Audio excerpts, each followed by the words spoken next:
What's going on, Drinking Buddies? Brand new podcast coming right at you, but you know what we gotta do first. We gotta talk about those things that generate a little revenue. First and foremost, we are brought to you by the Patreon at patreon.com/MattSlayer. Did you know you could support this show for as little as $3 a month? That's less than the cost of a beer. For a little bit more, just a touch more. You can get the video versions ad-free, uncensored. You can get the audio versions ad-free. There's a ton of extra content. So what are you waiting for? Go to patreon.com/MattSlayer today and support the show. We're also brought to you by the merch store at anwd.net/merch. Tell the world you're a drinking buddy with your fashion choices. What are you waiting for? Go to anwd.net/merch today. And the last way you can support the show, Drinking Buddies, is super easy. If you're listening to this on YouTube, subscribe, like the episode. If you're listening to this on any other platform, rate it 5 stars, helps us in the algorithm, brings more Drinking Buddies to the party. It's really that simple. All right, let's get on with it. My guest this week is the one, the only, you know her, she's returning, Addyson James. Addyson is at an absolute roller coaster of last year, and she brings us up to speed on everything that's been going on in her wild life. So sit back, relax, pop a cold one, and enjoy, Drinking Buddies. When aliens come to take over, they look at us like we're out of our minds now. We'll get a galactic makeover, and now we're thinking that they just might be right. I cannot wait for this whole world to end. I'm gonna break out the bottle with my friends. I think they'll tell the best stories when we're gone. And now we drink. Still Mrs. James? Or is it Miss James? Now that you're... Mrs. James now. Oh, shit. Yes. Mrs. James. Yes. How's married life treating you? Married life has been wonderful. I really didn't know what to expect, but I'm really enjoying it. That's fucking awesome. Yeah. It's not every day that someone's wedding gets national press coverage. Yeah. I did get a lot of coverage. I'm the your real life pretty woman star. That's kind of how they phrased it in the story. Well, and you got the good Gary Marshall version that actually made the video because the original script for Pretty Woman's actually pretty dark. No. Oh yeah, the original script for Pretty Woman is not exactly a rom-com. Okay. The original script actually is leans more into real life street sex work and Oh, okay. there's overdoses and fucking all sorts of shit. So I'm happy you got the nice Gary Marshall. Yes, absolutely, I did. Pretty Woman. Her best friend in the movie, Laura, whatever her name's character is, I think OD's in the original script. Oh, I could totally see that. Because the original script is based on a dude who lived here in Hollywood and used to hang at the actual, more of a cut was a little bit further east on Hollywood Boulevard. Okay. And he used to hang at a 24-hour donut shop and write. Oh. And the working girls would, pop into the donut shop, and that's where the inspiration came from. Okay. Completely tangenting off your wedding. Sorry. No, but now I want to see that version. Yes, they never made it. No, they never made it, but I wish they would. Now I think it would be good. Oh, it would be. That'd be wild if they remade it with the original shooting. Yeah. Stuff. Euphoria it up. Mm-hmm. Yeah, America can handle a darker story here in 2026. Absolutely. I mean, look the world we live in. I know. Wild times. Speaking of which, as our official military correspondent, how do you feel things are going right now? I've got mixed emotions. Obviously I want our servicemen and women to be safe, and this is what we sign up to do. So they're doing their job as they're told, and anyone who's quote unquote giving the military shit for doing their job, has no right to speak. I think everyone was very surprised by this. It felt like it came out of nowhere, at least for us. Oh, it came out of nowhere for everybody, including some of our allies. I heard a report today that the Italian foreign minister is stuck in Dubai because they weren't warned to get the fuck out. Yeah. Not even warning our European allies? Right. Holy shit. I don't think it's going to end anytime soon. No. And I understand the issue with Iran 100%, but wow. What I will say is, I've been to Dubai. I love Dubai. It's one of the most beautiful cities I've ever been to. And, something that they're doing is they're making all the hotels keep everybody that can't get out and the government's going to pay for their rooms, which is lovely. I mean, they can't get on a plane and leave. They can't go anywhere. So I thought that was really nice. Yeah, especially because some of those rooms are $800-900 a night. Yeah. Yeah. So maybe it's time to do some war-torn luxury. Yes. A trip to Dubai does not have the same meaning for me as it does for some other people. Yeah. Yeah. Yeah, I don't think I want to make any trips to the Middle East anytime soon. No, not so much. No, I think I'm good with that. Yeah. It may not be the best time to go. Yeah.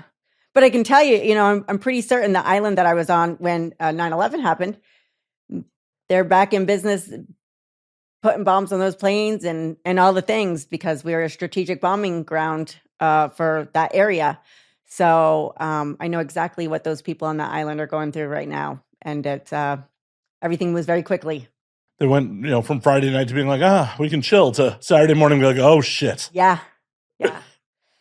Yeah, it's intense. Not to bring the world, things down world. But since, Addison has actual experience in this shit. I do. Yes.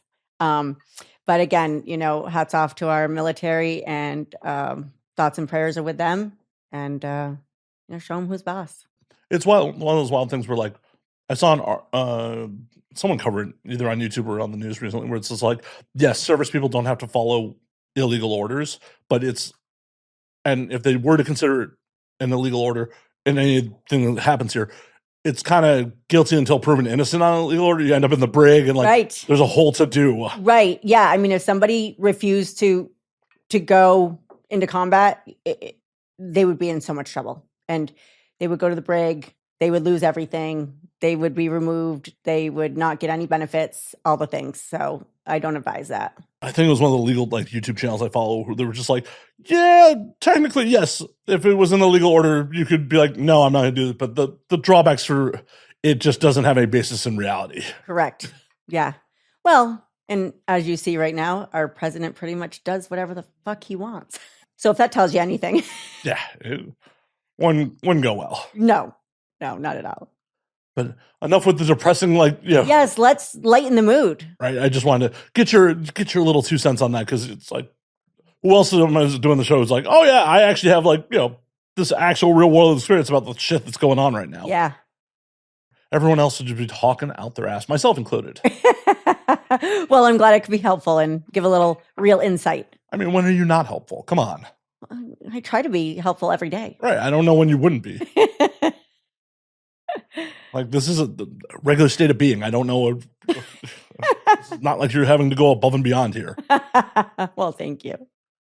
So, since you last did the show, it has been a fucking whirlwind. I mean, I know besides the marriage, like, you were doing some brothel tours and all that shit. And yeah. So, let me see. So, last year was not a great year for me financially. I actually found myself homeless. And the last straw was, I got to go to the brothel, try to make some money, because when you go to the brothel, you do what's called a tour, and you stay there for 2 weeks while you're working. You don't leave, meaning you don't go home and sleep and come back. So it gave me a place to stay, and it was going to give me a chance to make some money. And God, that was a great fucking idea. I'm so glad I did that. I wasn't happy about it in the beginning because it wasn't an exciting idea to me. It was this is what I must do to survive, right? So I felt a little differently about it, but my time there, and was lovely. Met a lot of girls. In general, everyone was nice. There, was a couple girls who not nice girls, but in general, everyone was lovely. The madam was lovely. I loved my time there, and I just got really lucky and happened to meet my now husband, who is an amazing man. He had emailed me. He was going to come to town. He had lost his wife of 40 years, about a year before, and he hadn't had any intimacy. And he wanted to have some intimacy, but safely. And the brothel is safe. We're tested, and it's legal in the brothel. So you're not picking someone up off the street that you don't know, that, the cops are going to pick you up in the hotel and all the things. So he had emailed me and kind of explained his situation. And I said, oh, I'll be here during that time. I'd absolutely love to see you, so on and so forth. So he came and I met him for the first, it was only supposed to be one evening. And he spent a good sizable amount of money with me. And we had a lovely time. And during that time, we're just talking about things, and I was, I didn't get into like being homeless because I don't want to put that on someone, but I was just kind of like, oh, I'm saving my money because I want to get new boobs and some things for my porn career and so on and so forth. And then the next morning I get a call that he was going to stay another night and wanted to see me again. And I was like, okay, fantastic. We'll do this all over again. And so we had another amazing second night. And when I met him, he said, I would like to pay for your breast augmentation. Well, there's a lot of guys who say a lot of things. I mean, in this business, we all... Oh, no, just in life. Well, in life, yes. Men promising things to women to get sex? Yeah. No, never, Right. never. That's never happened. Right. So I was, so I thought that, that was lovely of him, but let's see how real he is. From there, I did all the things I'm not supposed to do. I gave him my phone number and we started communicating and, all of those things. And we started really, talking about a future and he started sending me some extra money when I wasn't working and things like that. And he really wanted to date me.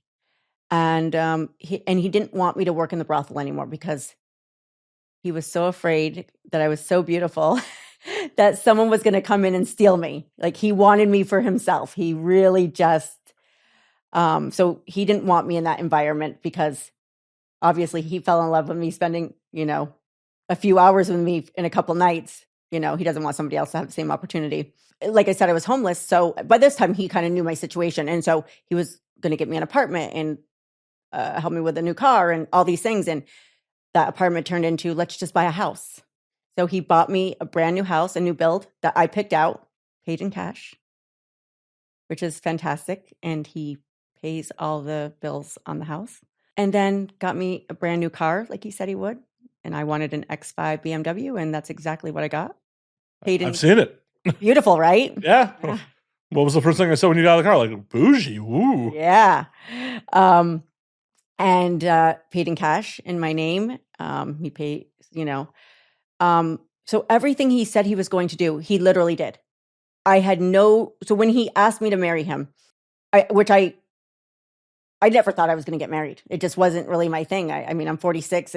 I feel like I kind of like, whatever, I don't need that.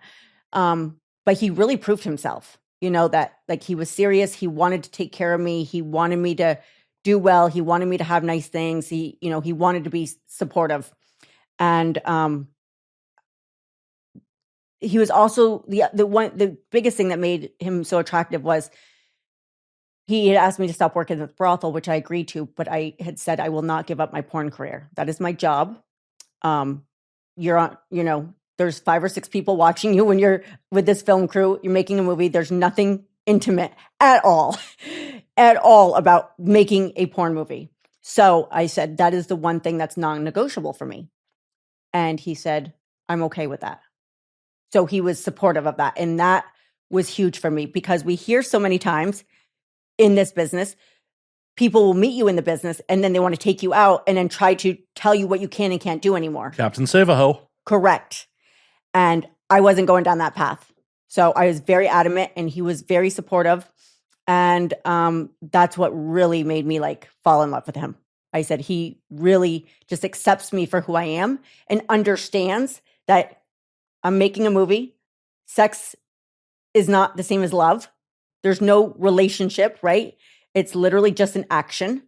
And then I get in the shower and I get in the car and I drive home. It's a performance. A performance. That's why you're a performer. Yes. That really was the point where I was like, I will marry this man. How do you propose? So he lives in Kansas City. That's where his home. So we were going to dinner and I knew we were going to get engaged. Like we kind of talked. I just didn't know how he was going to do it. I knew we were going to dinner that night. So I had a nice dress and, whatever. And he was so cute that they all knew, right? And so I didn't know if it was going to be before dinner, after dinner, dessert. I had no idea. And he just couldn't he did it right. He did it before we even ordered any food because he was just so excited. And he was like, he just couldn't help himself. And he was like, I just have to do it right now. And so he didn't even get down on one knee, which is totally fine. But he was like, took out the ring asked me to marry him, and he kind of stuttered a little bit because of his excitement, but it was lovely. We had a beautiful dinner, and it was awesome. Yeah, and he's a gem. Hell yeah. Yeah. That's such a fucking rarity. Like these stories. So you just said a second ago, it's like the amount of people that are told, oh, I'll buy you a new life, and then they fucking resent you for it. Right. Or don't follow through with it and then resent you for it. Right. Absolutely.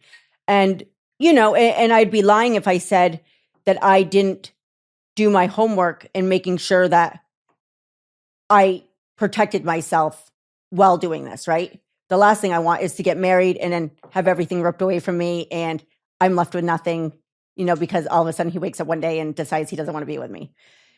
So, we've had the financial talks, we've had all the things, and prenup? There is no prenup. Oh no. No, there's no prenup, but we have there's documents in place that protects both of us. Awesome. So it didn't need to be a prenup. We didn't need to go that far. But we're both protected. So yeah, I don't really have that much, but the one time I almost got married, I was trying to get a prenup done. Like, I think it's an old Chris Rock bit. Like, I'm not going back to my mama's house because you ain't in love. Right.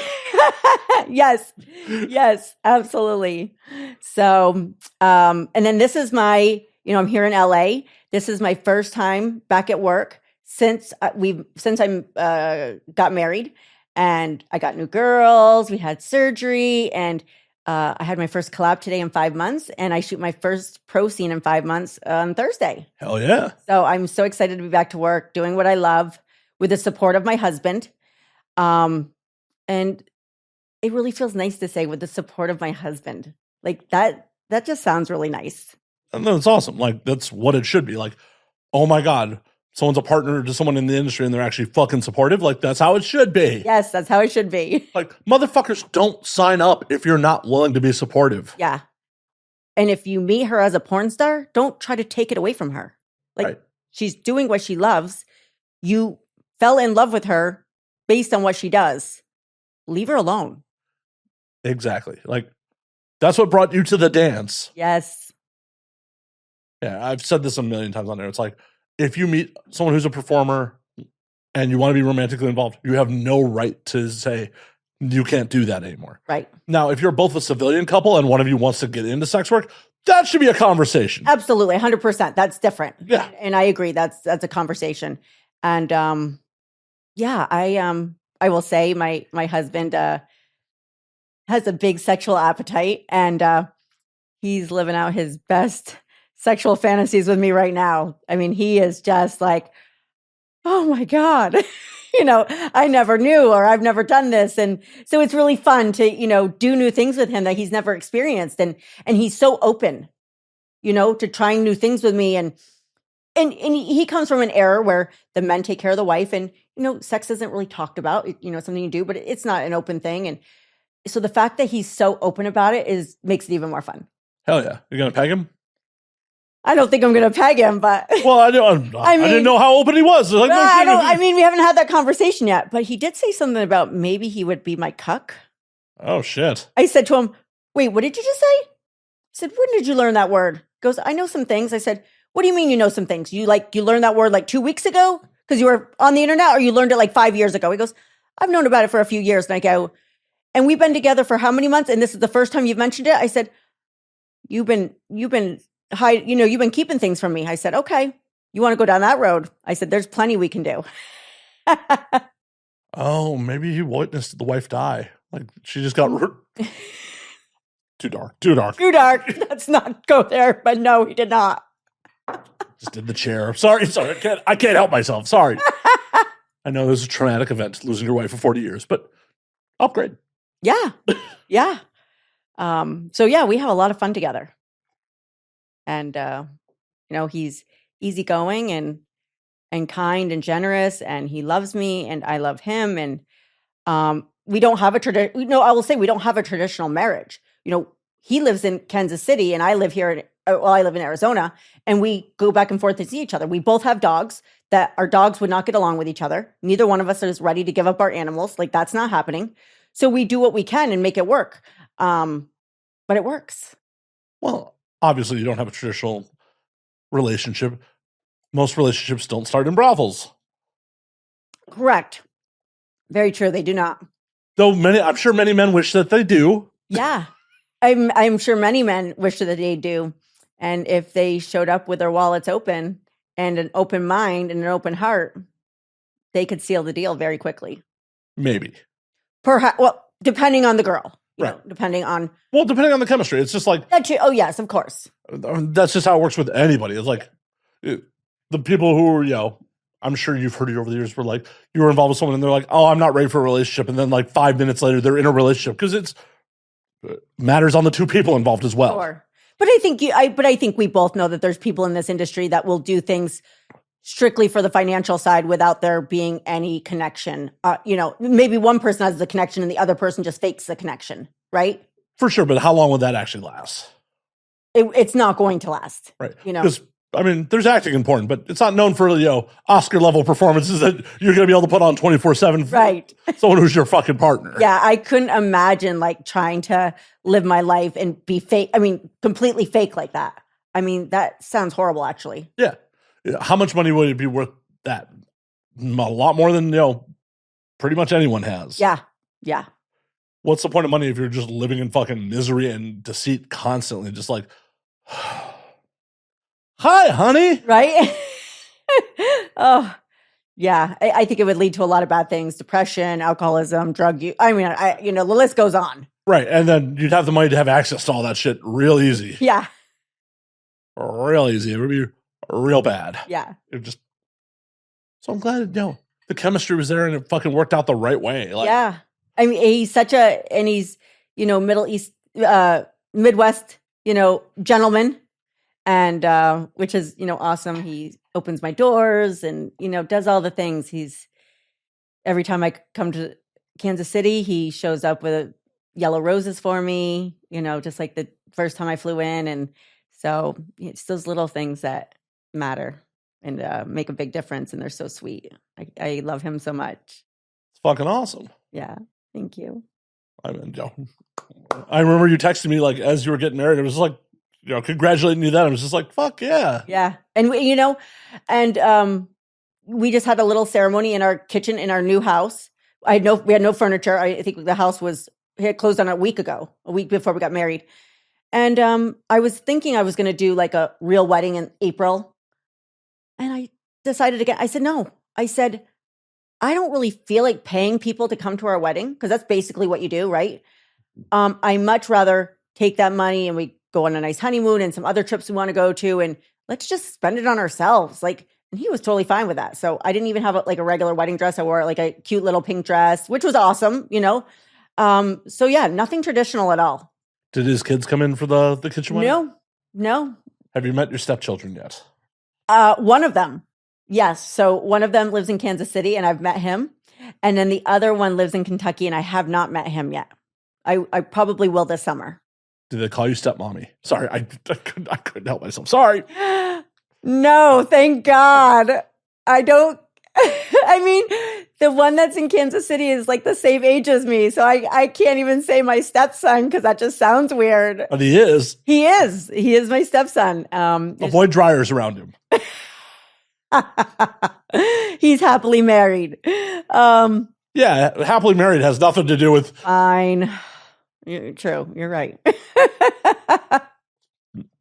Men are as faithful as the opportunities present in most cases. True. Not to say that you would cheat on his father, but doesn't mean the fantasy's not in his head. Sure. Yeah. Oh, I'm sure when they saw my pictures, they were like, Dad, how'd you get her? She is not who we thought you would be with in the sense of your age, the age difference and that all the things. And he just brags about me and he loves to show me my picture off to everybody. And so he actually just had triple bypass surgery a couple weeks ago. He's doing phenomenal. And before he went into surgery, he was talking to the doctor and he said, see this woman? And the doctor says, yes, that's my wife. This is who I need to get better for. When can I have sex? This is what I'm going home to. And the doctor said, I understand. He's like, let's just get through one thing at a time, but I promise you'll get to do that again. but he just can't wait. I get it. It's just like, especially because the relationship's still very new. Like, you guys are still really in the honeymoon phase. We really are.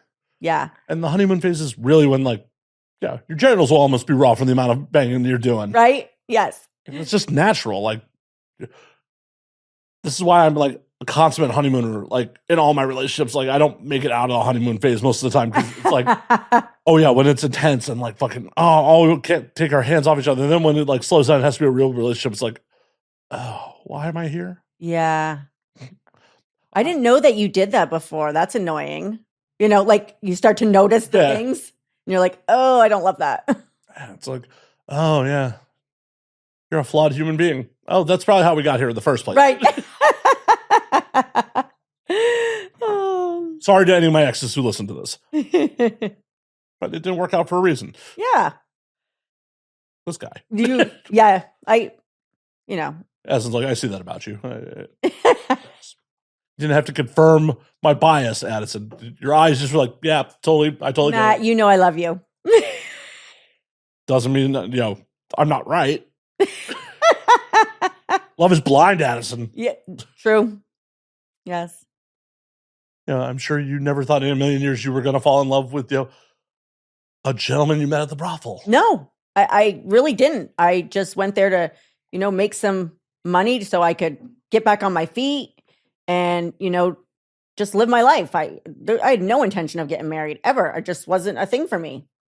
And like I said, was in the right place at the right time and the right man came in and it just worked out. And I'm so blessed.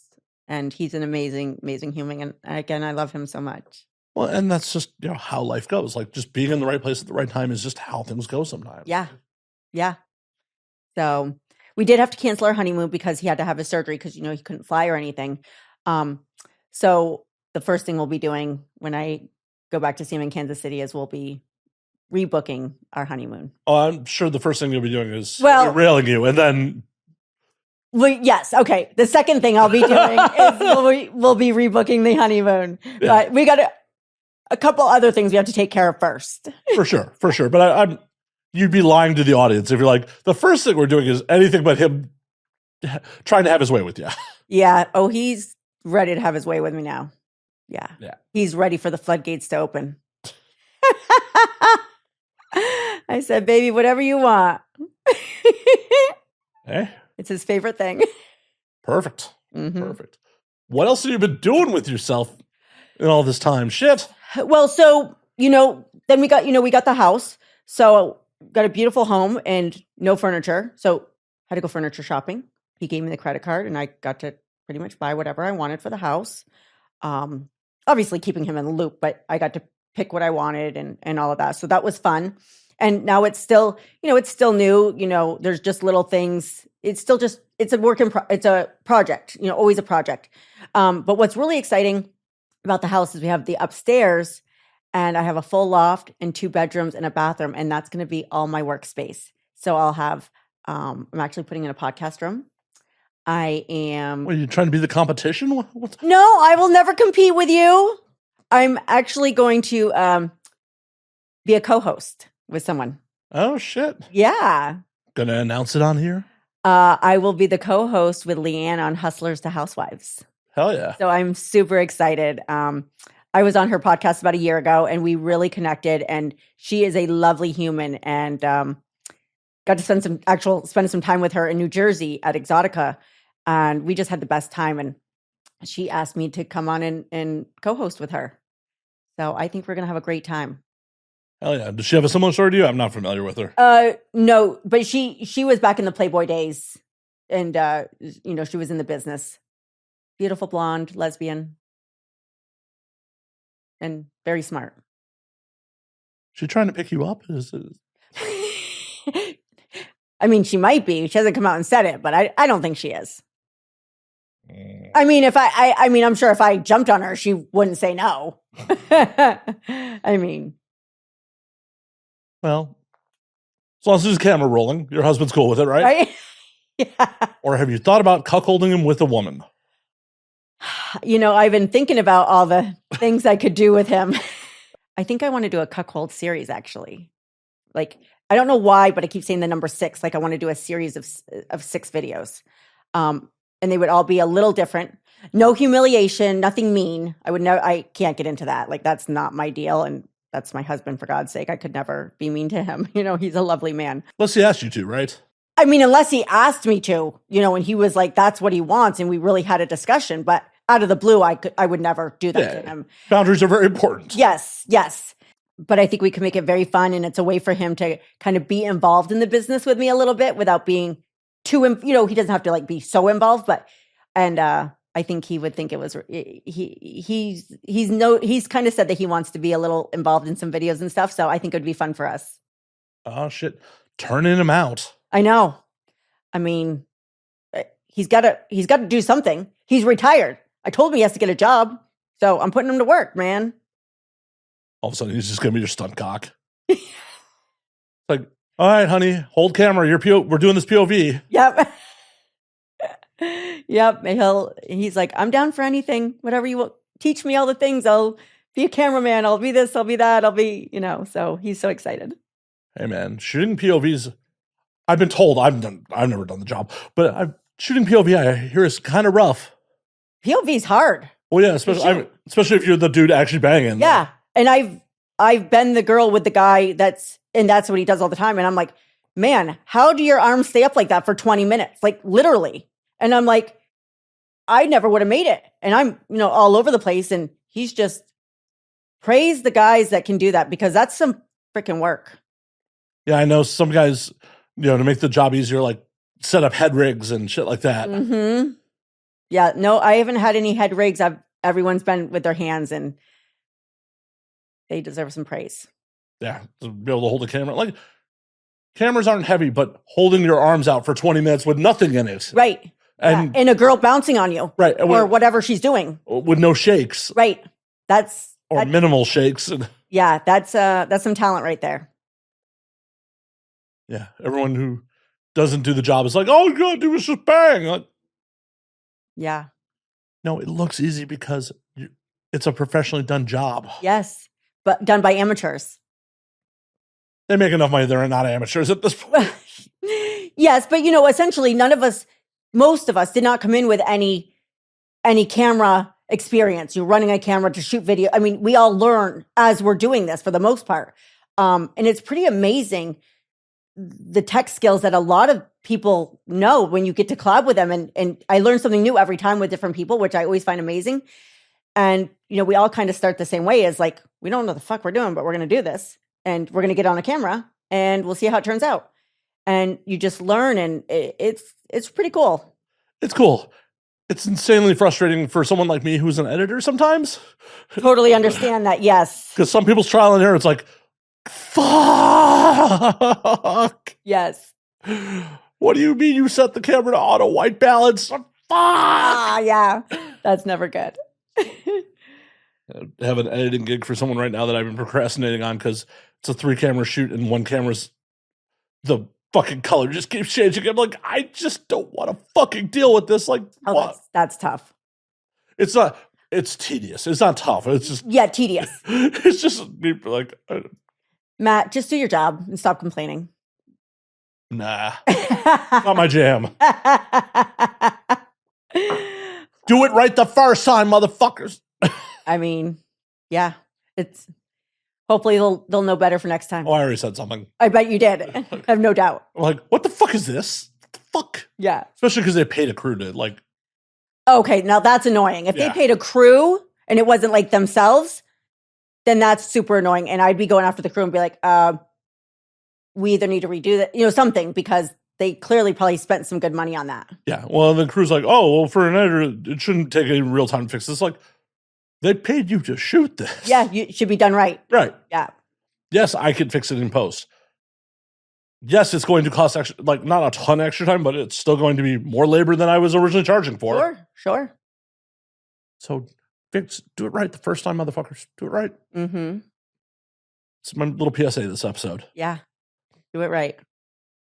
But that's the beauty of like the gig. It's like people are generally willing to like share information too. Absolutely. And that's awesome. I mean, like I said, I enjoy the people that I get to work with because I learn something new from everyone, whether it's on the camera side or positioning, whatever. It could be the stupidest little thing, but sometimes what seems stupid and silly is like the thing that changes everything for the better. And you're like, how did I not know this 3 years ago? Like, this was the simplest fix I could have made, and it makes everything better. Definitely. Well, and just little things are like, oh, this is just going to affect my workflow. And like, it'll save a couple minutes here and there. But like, after you do 100 fucking scenes, how much time did that fucking save you? Right. It's so just every little minute in this shit counts. Yeah. 100%. We have finite time on this planet. We might as well fucking make the most of it. Absolutely. Remember in my, first interview with you last year, there was a lot of conversation about me saying how no cum in my mouth. I'll fucking punch you in the face. No cum in my mouth. Right? No. And then a lot of people were like, she's crazy. All the comments, they were. No one was threatening you with violence over your choice of for fucking personal, autonomy. I mean, didn't we like have a threat? There were like multiple threat. I mean, it was pretty wild. People like lost their shit over me saying that. I was actually surprised that they got so upset about it. Yeah. I mean, a mouth that they were never going to be able to come anywhere near. Right. But you'll find this interesting. So as you know, I don't take cum in the mouth, like whether it's paid, it's just not a thing for me. I don't do it. And so my husband had watched my first episode. And he said, oh, I watched your, podcast. I'm like, which one? He goes, the one where you said, if you come in my mouth, I'll punch you in the face. And I said, oh, that one. That's a great one to watch. And so, well, my husband, that's something he enjoys. I'm not able to give it to him. So I let my husband go to the little parlor, whatever you want to call it, massage parlor. And that's how he gets his need of that met. And I want him to be happy. And it's something I can't do. And I said, baby, you go have fun with that. Give it to somebody else who will appreciate it because I don't appreciate it. So why don't you at least bring a friend over for him? I don't have any friends in Kansas City. Oh, like your friends won't get on a plane. I'd have to pay them. I mean, I love my friends, but He could pay them. He could. And then you could fulfill. Oh, there's going to be some things being fulfilled now that he's going to be in great health and feeling like way better than he's felt. And he's got good blood flow going and all the things. Oh, I got some big plans for him and some of my friends, and just wait. See, this would be like the one situation where like, I have a cardinal rule in threesomes where you got to come in the one you love. This would be the one exception. Yeah. Yes. Yeah. I mean, he can come anywhere else, but not in my mouth. And so I let him go to the massage. I mean, he tells me first, I'm like, how about it? Like, nobody's going to steal you from, like, she's not going to steal you from me. I have no fucking concern. Have a good time, man. Tell me how it was when you're done. Yeah. I think you should bring friends in for him. It's on the to-do list for this year. When I come back next year, I'll let you know how it goes. All right. I can't wait to hear all his adventures. Yeah. Well, he, and again, I will say, his marriage and his sexual relationship with it, has been very traditional, very vanilla, right? Like, and that's normal for a lot of people that are vanilla people. So when I say things like that, he's like, really? Like, because he questioned, well, that wouldn't make you upset. I'm like, no, it actually turns me on. Tell me more about what she did. Was she stroking your cock good? Did you come all over her face or did you come deep in her throat? Like, tell me all the details. I want to know. And he's just like, where did you come from? Oh my God, I've never met anyone like you. I'm like, and you never will again. I'm a one of a kind. Right. Well, and he's 77. Like, live your best fucking life, man. Right. And I want to help you do that. I want to do it with you. It's a bummer that he had to wait this long to live his best fucking life. Yeah. Yeah. Because I after, we've had some talks and, he's had some fantasies for years and this and that just wasn't, that's something that just had to stay kind of in the back of his mind and never talked about. So I think he's happy that he has someone that he can say these things to. And I'm going to be like, great. What are we doing? Like, do the thing. Do the thing. I'm not going to be upset. I'm excited. Let's do it. Well, that's how it should be. Like in a healthy fucking relationship. Like, yeah. Oh my God. Yeah. You guys have set boundaries. You stay within them. Yep. Everyone's happy. Everyone's good. I don't understand why people don't understand this shit. I know. I think it's, I think a lot of people in relationships, I'll say especially men, but there's definitely women who have control issues, right? Like, like the control is. Well, this is my. Right. This is my person. Right. Like, no. That's the person you're with. Right. Yeah. We don't belong. Nobody owns you. Abraham Lincoln freed the slaves. Right. Yes. You don't belong to anyone. This is not your person. Yeah. This is the person that you are partnering with. Yes. And it should be a partnership. Right. Now, like any other partnership, if there are fucking deal breakers, let them break the fucking deal. If they're not deal breakers, work them out. Yeah. Easy. Communication. But people don't get in their fucking heads and are just like, well, what if she says no? And, that's the end of our relationship. Then it wasn't fucking meant to be. Exactly. Yeah, things with my husband, I just have, they're easy. They're really easy. He's an easy guy to please. He's just easy going. And I love that. There's no drama, nothing. It's awesome. I love that the biggest hurdle in your relationship is like, still won't take a load in the mouth. Yeah. I know. I still have a hang up about that. So sorry, baby, I can't give that to you, but you know where you can go to get it. In the grand scheme, if that's the biggest hurdle, like that's nothing. Yeah. Especially since you're like, go get relief elsewhere. Yeah. I'm a good wife. Well, how do you feel about him potentially getting raw blowjobs from people that may not be getting up to snuff testing standards? He would only do that with people that I approve of. Okay. Yeah, that's kind of our thing. Okay. So if it's someone that I bring in, so on and so forth, then. Well, I'm sure anyone you bring in is going to have testing. Yes. Like the parlors, as you were saying, like. Yeah. So, there's a little thing there, but he actually does go get tested after. So yeah, that's part of the thing. And so far, everything's been great. The likelihood of contracting something from a blowjob's real low. Yeah. Real fucking low. Mm-hmm. But. And so besides getting the house, I got my new body in December, right before Christmas. So I got the new girls, which I love. And I got a little tummy tuck because I had some loose skin issues. And I just feel like a whole new lady. I feel amazing. I feel super confident. And it's not that I didn't feel confident before, but now that I have them, I can see like there was a little bit of a lack of confidence. I've had several people tell me just in pictures alone, not in video, like just seeing new pictures of me, they're like, there's something different about you. Like there's this energy that is like coming out and you are just killing it.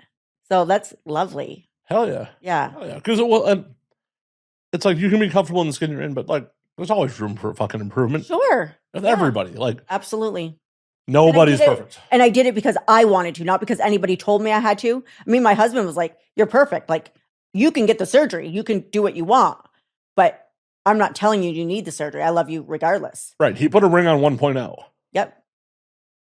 So he obviously didn't need the upgrades. Right. But no, that's the reason to do any cosmetic surgery. It should be for you. Yes.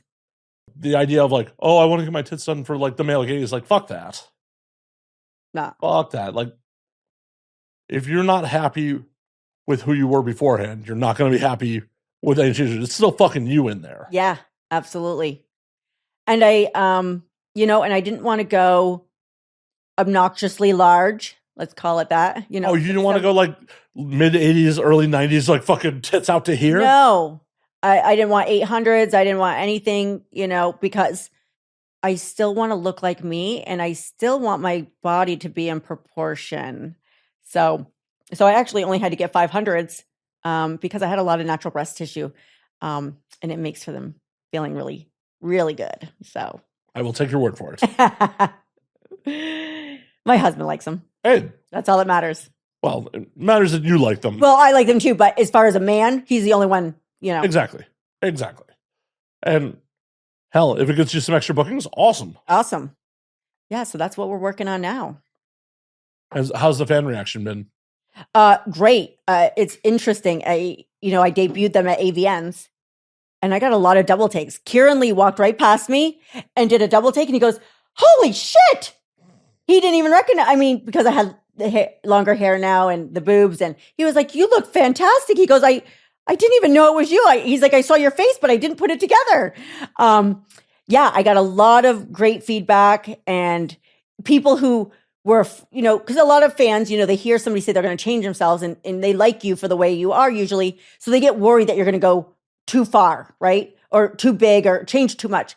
And all my fans have been super supportive. They're like, they look beautiful. They're like, "You actually did it right." They're like, "They look perfect. You didn't go too big. They look natural. And we can tell you're happy." And so, yeah, the support's been great. Fuck yeah, that's awesome. Yeah. Not that internet fucking hate would matter anyways. Oh, I love the trolls just as much as you love them. I don't know. I may love them a little more. I think you do love. You really have a special place for the trolls.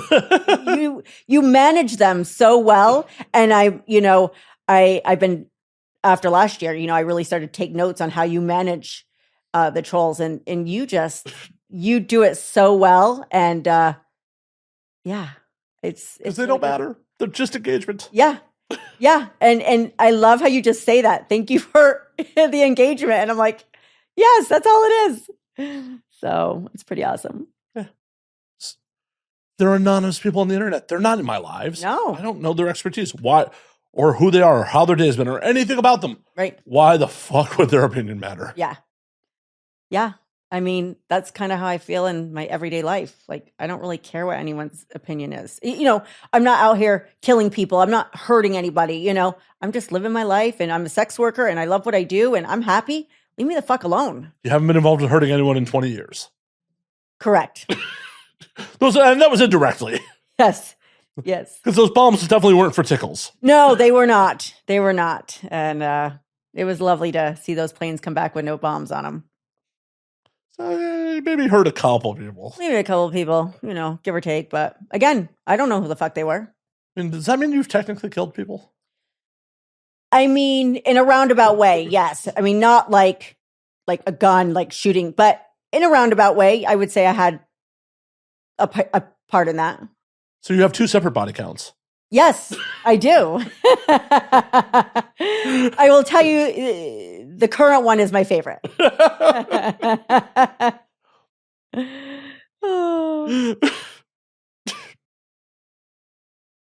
Well, this is the much more fun one. Yes. Yes, much more fun. Have you been able to actually go out and do fun shit besides shopping for your new life? Yeah, my husband and I we've done some fun stuff. He's a big Kansas City Chiefs fan, So he took us to a game and they were playing the Indianapolis Colts, which is my team. So that was really fun. We did that.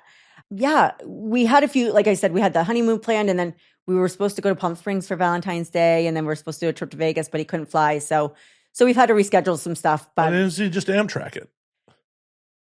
Because surgery was intimate, not intimate. I'm sure being inside him was pretty intimate. Not the word I wanted. It was going to happen invasive. Yeah, and it was going to happen quickly. So the doctor was literally like, "No, you're not traveling. You're staying put, and you're also not going to use the dick shot because, we don't want you having a heart attack." What a way to go, though! Listen, the last time we were together, God, I love this man. I said, I flipped over and I said, "Put it in me from behind." And he does. And I get just a couple, and I know that his blood flow is not good and his, his stamina, whatever. But very quickly he flipped me back over to go back down on me. And I was like, "Is everything all right? Are you not staying hard, babe?" And he goes, "No," he said, "I'm having some chest pains." And I was like, "Ah, stop right there. We're done. He goes, "That's why I didn't want to tell you. I knew you'd want to stop." I said, "I don't want you dying on me or in me. I understand for a man, that would be the best way to go. I totally get that. But I'm not ready for that." I don't want to die on top of someone. No. No, you don't want to die on top and inside? No, definitely not. Yeah, well, I mean, Well, it's a great story of like, if yeah, it's horribly traumatic for the person who survived. Exactly. I would never be able to get that out of my head. Well, and I'm also a larger man, and she'd have to like gnaw her arm off, and then I've crippled her for life, like mentally and physically. Like that's not cool. Yeah, no, it's not. So I told him, and he's like, "Puppet," and I was like, "Nope." I was like, "You're done." And then he's like, "I know, you're right." And I said, "Yeah, you can't be dying on me. Like we're not doing that." You should have just been like, spit the nitroglycerin pill into my mouth. Oh shit. It'll be fine. Oh. Yeah. Well, so I'm excited for when we get to be together again because he's gonna feel like a whole new person. Hell yeah. Yeah. Might as well get him some new hips while he's under the knife. I think his hips are good. Yeah. I'm not there when he's resting. Yeah, no, I think his hips are good. I think it was, when you don't have good blood flow, you don't have good stamina, you don't have much good anything. I mean, it's just hard. Everything's hard to do. Well, almost everything's hard. Yes, almost everything's hard. So the one thing that should be hard may not be. Yeah. Well, he's getting plenty of blood flow to that now because, I asked, I send him little videos and little, whatever. And he's always so excited. And I did ask him the other day, I said, by the way, I said, is your dick getting hard? And he's like, yes. And I go, it is? He goes, yeah. He goes, what? You didn't think it was going to work? I said, well, I didn't know how quickly the blood flow issue would kind of start to resolve itself. And it happens very quickly. And he goes, I'm not having any issues. He's like, I know we can't do anything yet, but he's like, I'm ready. Like in his head, he's like mentally ready. So I'm excited. Yeah, I feel like if they do a massive bypass, they want things to work immediately. Yeah. Well, but even the surgeon said, because my husband's like, how soon he goes, how soon can you have sex? He goes, you're going to have major heart surgery. You're not going to feel like having sex. And I said, you don't know my husband. I said, he's going to feel like having sex, like in his mind, like and emotionally, like physically he can't move, but everything else he's going to want. And that's been true. That has not gone away. How deprived was his 40-year? No, they had great sex. They had a great sex life and all the things, but it's not the kind of sex that I have with him. Well, I'd imagine. Right? They just had very normal vanilla sex and all the things. And I think she started not feeling well probably a year and a half before she passed away. So that kind of decreased what they were doing. Yeah. And then, basically he went like a year after she died. I mean, he didn't have any, and I can imagine that when your partner that you've been married to for so many years, right? Like there's got to be, that you need to move on, but there's probably a level of a little bit of guilt, right? Because that's the only person you've been with and that you've loved and that you've had sex with. And you don't want it. It's not about getting rid of their memory or forgetting about them, but you still have needs and he's still young and we need to keep it going. See, I couldn't imagine being with someone for 40 years. Like that's just a foreign. Isn't that, it's wild. But that's like my parents, they've been married for like 40 something years and it's crazy. Yeah. See, my parents divorced when I was 6. So yeah, besides my grandparents, well, not many examples in my life of long-term. Yeah. You don't hear about it much anymore. For the newer generations, 10 years, people are splitting if they even make it that far. Too many options. Or a lack of communication and not knowing how to appropriately have conversations about what's going on in your life to fix things. I feel like a lot of couples, and again, this is no judgment on anyone, it's just an outside viewpoint, but it almost seems like divorce is an easier option than to actually work through the issues and try to figure it out. And I think there's a lot of things that you can work out and make it work because no marriage is perfect, right? But then I think there's other major issues that, we're done. And there is no conversation. It just needs to be done based on whatever that egregious thing is that they did. Or just people grow apart. People grow apart. Absolutely. And that can happen too. But again, I still think that's a conversation to have. There's a lot of people who they still love each other. They're not in love. They still love each other as friends and as co-parents and things like that. But they know that they don't want to be together. Well, and that's okay. My big thought is if you don't have children or property together, Yeah. Why get married? well, not even why get married. Like, it's more the why force something to work that's not working. Sure, of course. I would agree with that too. When I was a private investigator, like, I had friends who were like, I think my girl's cheating on me. I'm like, do you two have children or property? And like, no. I'm like, then I'm not going to go work them. Just walk away, man. You already don't trust her. Yeah, just be done. Just be done. Yeah. Like, the only reason you should ever be going to couples fucking therapy is if you have property or children together. Yeah. Otherwise, why the fuck are you wasting your finite time on this planet with someone you don't fucking trust? Right. Yep. It's crazy to me. But it's people are afraid of being alone and the evil they know. Like, well, we're gonna make it work. I'm like, why? Why are you so afraid of being fucking alone that you would rather be with someone who fucking makes you miserable that you don't trust? Yeah, isn't that wild? Like they rather sit in misery with this person, right? Because it's comfortable. That person is comfortable to them, even though they're miserable, instead of being done and getting divorced and separating and going out and living their best life. Yeah. You know, and maybe there's going to be another person that is going to be the perfect match. And there might not be. And there might not be. Guess what? At least you're not being actively miserable with someone else. Yeah. Yeah. Codependency just boggles my fucking mind. Me too. I've never been a codependent person, and I totally don't understand it. I think it's wild. It's makes no fucking sense. Yeah. I mean, but look at our society these days. You know, we've got kids that are codependent on their parents and bringing them to job interviews and shit. Like, you know, kids can't even go to, I say kids, right? Like kids, young adults can't even go to job interviews without their parent because they're so afraid to like go by themselves. How'd they get an interview in this market? I don't even know. But I mean, that's what we're dealing with these days. It's just crazy. Well, you failed as a parent. Of course. If you can't take your child can't go to a fucking interview on their own. But we're also coming to a place where, like, I saw a report in the last couple of days that OnlyFans is the #1 career in the US. I did see that. Like, the fuck's our job economy? Because as we've discussed many times on here, the average OF creator makes only a couple $100s a month. Correct. Yes. So how the fuck is that the #1? Yeah, I saw that too, and I said that's a fucking lie. I said there's no way, and even the, you know, and then I think I saw another one where it was kind of talking about kind of the breakdown of where the money was, and they had like the biggest earners, and they said it was like I think over 5% of like the people that make big, and I was like, I don't even think it's that high. I feel like 1% of people in OnlyFans make the big money. I think it's a very small. 5% seemed like a lot to me.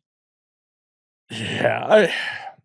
And we're talking in the millions. Like that just seems like a lot. Well, 5%. So there's last I checked, like 2.5 million creator accounts.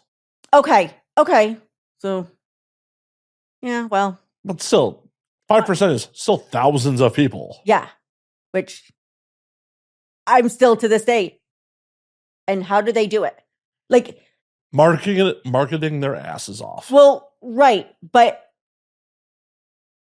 I've talked about this a lot too. It's like, to what degree and everyone has their own marketing strategies and their own thing. And then what degree do you market yourself to where all of a sudden you're selling your soul to the devil to make this money? And I'm not going to use her name because I don't care for her, but we know who, you know, fake now she's apparently pregnant. Oh, gotcha. Yeah. So her marketing, yes, has worked for her. But at what point is enough?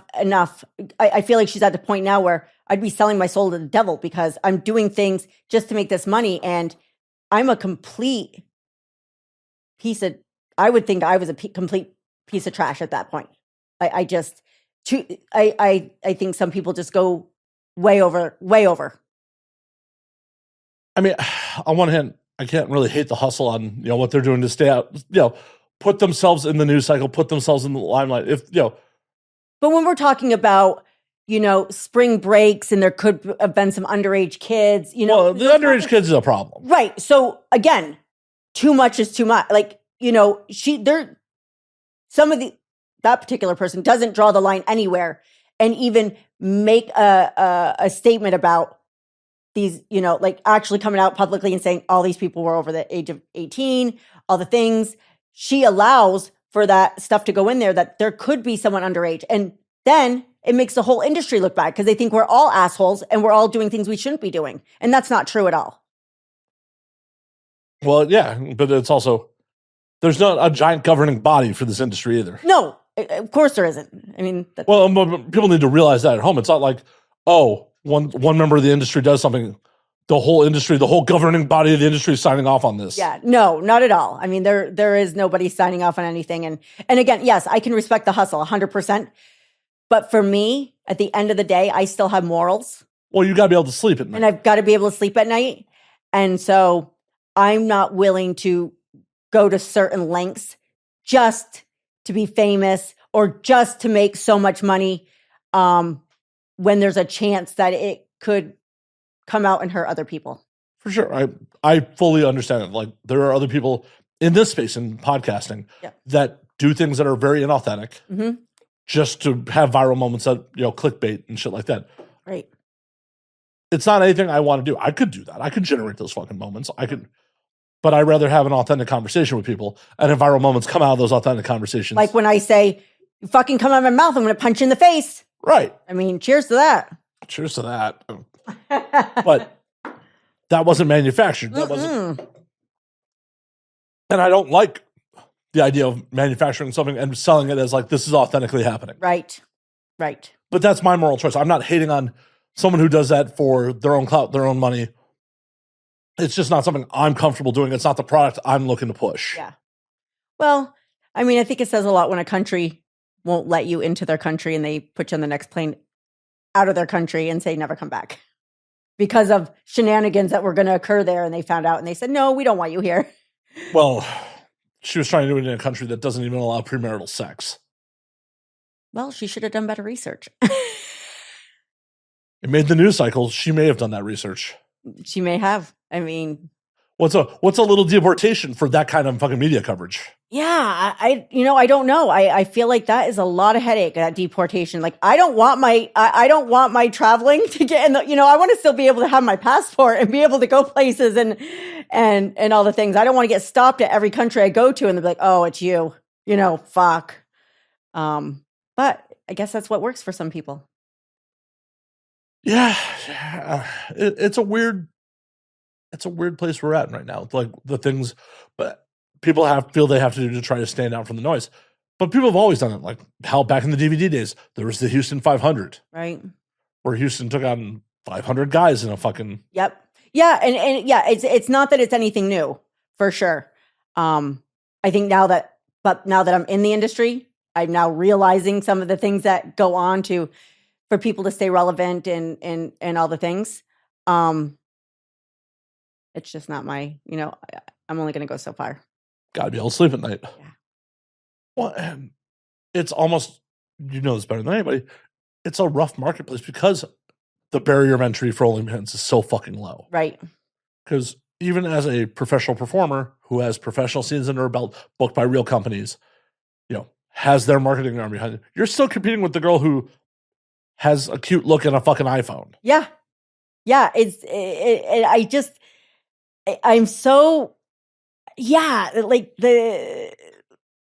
I'm still dumbfounded by how, literally some of these girls just kind of pop up from nowhere, right? Essentially. And all of a sudden they've got millions of followers and all the things, and they're making all this money, and they were just some girl, just, she wasn't important even to begin with, and now and I find it so interesting. Like, wow. But with some of those girls, they're still not doing porn. Some of those girls are alleging that they do porn, and then once they get your money, like, no, there's no porn to be had here. No porn to be had. Yeah, that's a problem. People who, I guess, would we call it catfishing? Yeah, I think that's catfishing to a degree. Yeah, I don't approve of that at all. People pay money to see things that they're told they're going to see, and then you get there and you can't get your money back, perhaps, and you're left totally disappointed and lied to, and that puts a bad taste in that person's mouth. And then they tell people, and so on and so forth, and again, that hurts everybody. Yeah, because they don't want to spend on the fear that 100%. What, I came to watch you bang.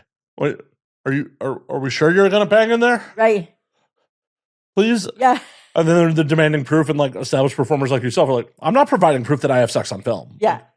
Go to Pornhub. I have sex on film. Absolutely. Google my name. You'll see plenty. Right.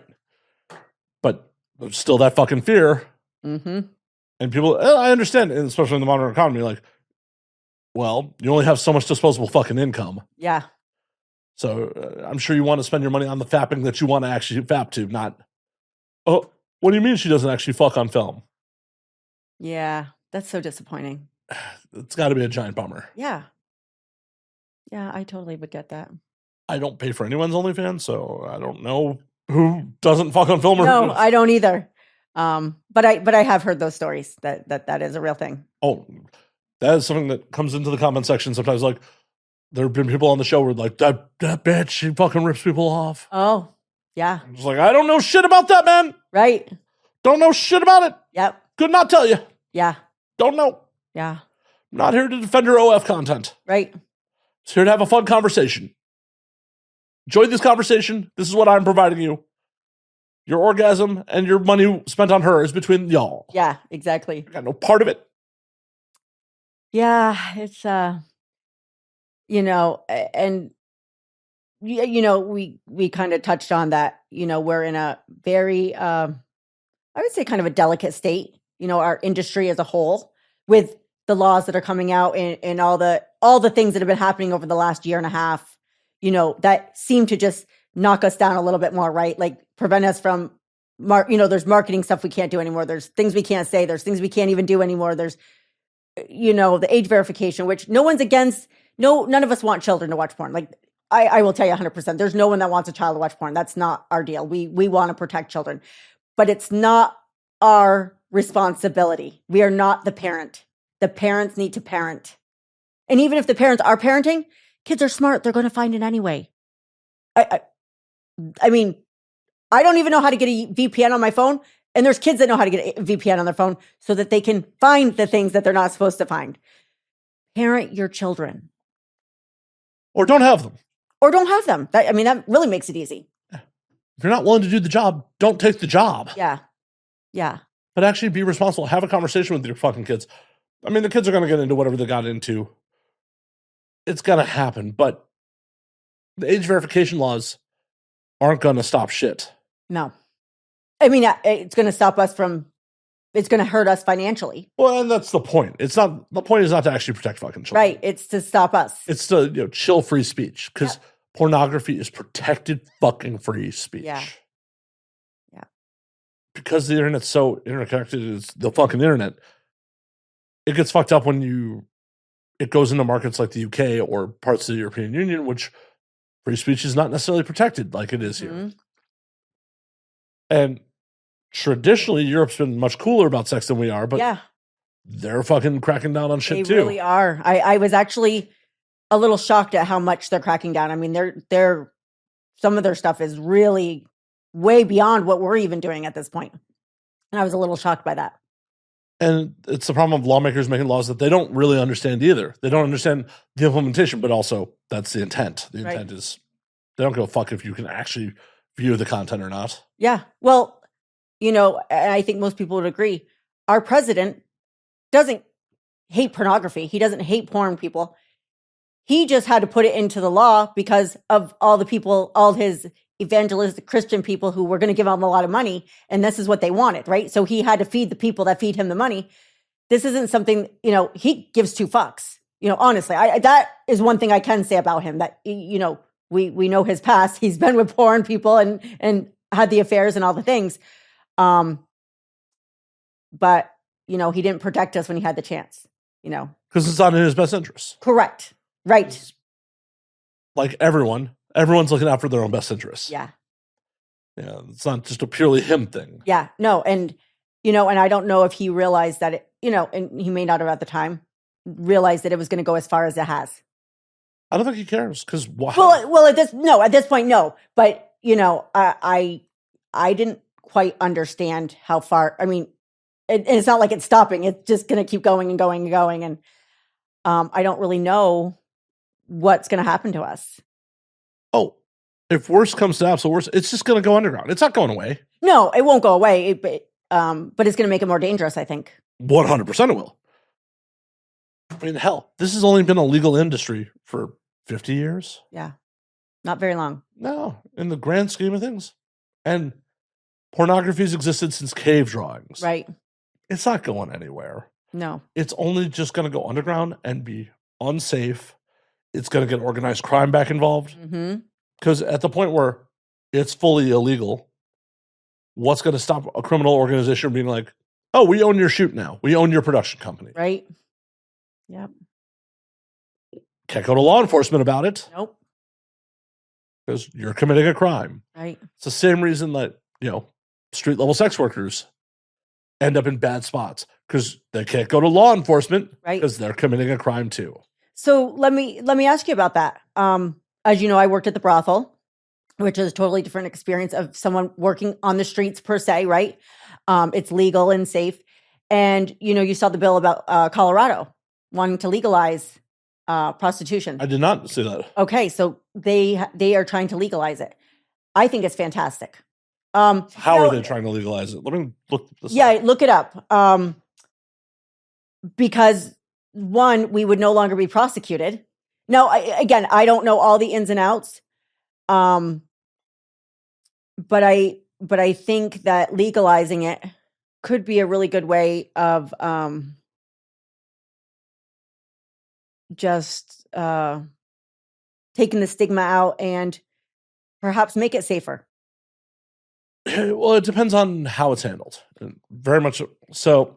According to the AI overview, as of early March 2026, like today, Colorado is considering Senate Bill 26-097, which proposes to fully decriminalize commercial sexual activity between consenting adults, potentially making it the first state to remove all criminal penalties for selling, purchasing, and organizing prostitution. The bill seeks to improve safety for sex workers, but faces opposition from law enforcement citing trafficking concerns. It would take place as early as July this year. Yeah, they're really pushing it. I mean, it's a good step. It's definitely a good step. And I'm of two mindsets because Nevada's laws with the brothels are fucking draconian. Like, you experience firsthand. The fact that you're not allowed to leave the brothel for more than 24 hours or you have to get retested, it's kind of wild.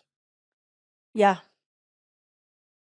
But also, fully decriminalizing, it's not going to make it any less safe than it currently is. Yeah, but I think it would be more open in the sense, you don't have to worry about, being on a website where you're that advertises those services and worry about a cop, intercepting, and that's who you actually end up meeting as a cop, and then they, take you in and things like that. Oh, for the most part, it's a net positive. Yeah. There's no additional risk compared to what it already is. It would just be nice to see if there was at least some social pressure or something to keep some standardized testing, shit like that, that doesn't exist. Absolutely. Yeah. I mean, I think I would love that. I mean, that's all the only reason that testing works in the adult industry is it's all social stigma. And yeah, I will say that's the one thing about porn is we do all agree on the testing. That is one positive thing in this industry that I think we all agree on and that we all take very seriously is the testing. Right. And that's all due to social stigma. Yeah. Because there's nothing stopping two F graders from not having current tests and getting it on. Right. Except that if anyone hears about that shit, it's a good way not to get worked with by anyone who's that's right. of any fucking note. Right. Did you also see that Sherry's, which is where I was at, that there's some girls trying to unionize over at the brothel? They want to be employees. I did see that. So that's an interesting situation because on one hand, it would change the pay structure, it would change a lot of things, but on the other, being an actual employee means some things that are not necessarily fun. So can I break it down to you for a little bit, seeing how I worked there firsthand? For sure. Please. So being an independent contractor, obviously, is very different than being an employee. So as an independent contractor, you can set your own rates. You can work when you want, when you don't. Yes, you're on property, but you don't have to work 12-hour days. You don't have to come out of your room if you don't want to. I mean, if you're sick or you're not feeling up to it, you don't have to, and no one's going to say anything. you're allowed to go on a walk and smoke your weed, among other things. Becoming an employee now puts you on a shift. So if you have a client, let's just say you work the 6 to 4 shift, and you have a client that wants to come at 5, you're not going to be able to see that client because they're not going to pay you overtime to see that client, right? So now you can't see your clients when at their convenience.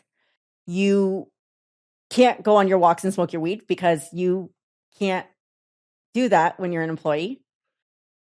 I feel like I don't even know how the pay structure would work as an employee, because the rates are so all over depending on what you're doing and who the girl is, right? We all have different rates. So do they want like a little bit of a base pay with some commission? But again, they're going to start getting into your money because they're going to be set across standardized. You're not going to be able to set your rates. Well, I mean, that's all negotiable and depends on how the union works too. If you're all individual employees, you could negotiate your own salary with your employer, but it still has the drawback of they get to dictate your schedule. I mean, they could do some convoluted shit like, oh, well, you're only being compensated when you're actually on the clock. Right. And again, the brothel, it's not, you could work all day and nobody comes in, right? Like you could work let's just say you work at, 8 to 5 and nobody comes in, but people start coming in at 6. Well, that sucks because I'm off at 5 and now I can't do anything because I'm not going to get paid because I can't get overtime. So, there's things like that you have to look at. And at the end of the day, we try to make it convenient and see our clients when they want to see us, when we, for the people that do have regular clients that come in all the time. And that would prevent a lot of that, and it wouldn't be so convenient for the clients. Yeah.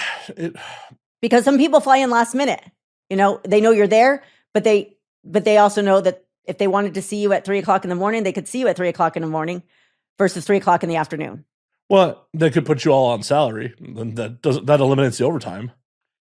Yes, they could put you all on salary, but some people may do more work than others because. Oh no, it'd be a really low base salary, and then it'd be all bonuses and commissions.